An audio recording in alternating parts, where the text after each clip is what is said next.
Mon frère, ma sœur, si tu savais ce que signifie véritablement la prière, ton cœur ne connaîtrait plus jamais la sécheresse. Si tu avais goûté, ne serait-ce qu'une goutte, à la douceur cachée dans les profondeurs de la sala, tu fuirais tout ce qui t'éloigne du tapis de prière. La prière, le deuxième pilier. Mais plus qu'un simple acte d'adoration, c'est une échelle vers le ciel, un secret que peu connaissent.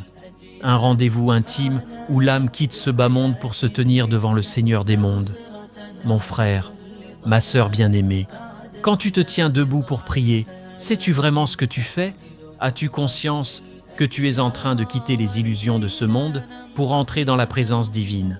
Le prophète, paix et salut sur lui, ne disait-il pas « La prière est la fraîcheur de mes yeux ».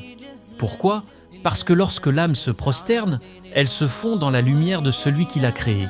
Les maîtres soufis nous enseignent que la prière n'est pas seulement une série de gestes et de paroles, c'est un voyage vers Allah. Chaque station de la prière est une étape pour l'âme.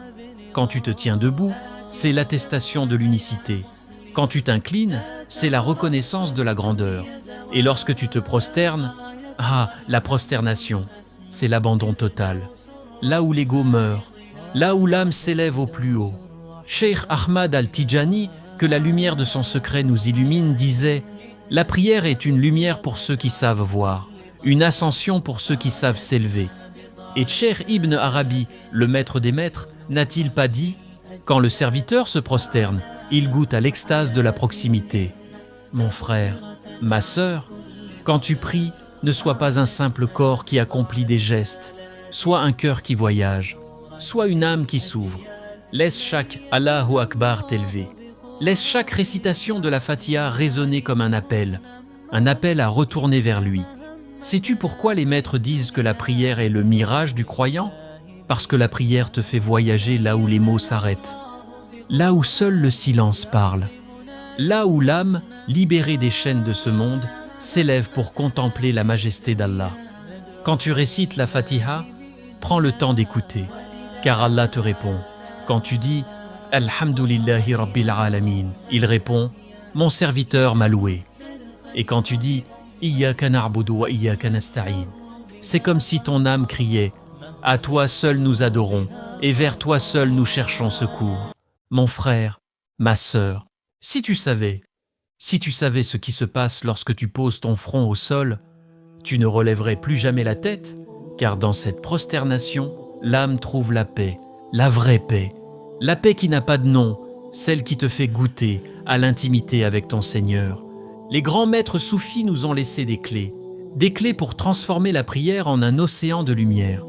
Ibn Ata'illah disait « Lorsque tu veux goûter à la saveur de la prière, détache ton cœur des préoccupations de ce monde. » Abu Madian disait « Le secret de la prière, c'est d'oublier ton ego et de te souvenir uniquement de lui. » Mon frère, ma sœur bien-aimée, ne laisse pas ta prière être un simple rituel.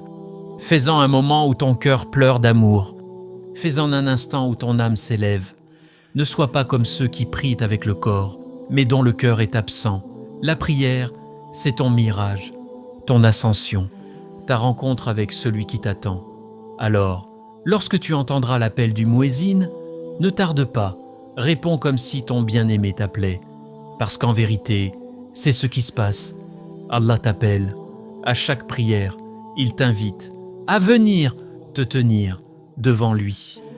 Mon frère, ma sœur, ne néglige jamais la prière, car c'est dans cet acte que tu découvriras le secret de ton existence et que ton cœur trouvera enfin sa paix. Et maintenant, réponds, car ton bien-aimé t'attend. Et dans notre prochaine rencontre, nous ouvrirons ensemble la porte du troisième pilier de l'islam, un pilier souvent mal compris, mais porteur d'un immense secret, un trésor qui purifie l'âme, élève le cœur et unit les cœurs dans l'amour du divin.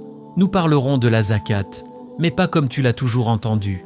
Nous plongerons dans sa dimension soufie, et tu verras que donner, c'est bien plus qu'un acte de charité, c'est une libération intérieure, une prière silencieuse, un parfum d'amour. Alors, reste avec moi, et que la lumière de la prière continue de briller dans ton cœur, jusqu'à ce que la générosité de la zakat vienne l'envelopper. À très bientôt, mon frère, ma sœur, dans la lumière du troisième pilier.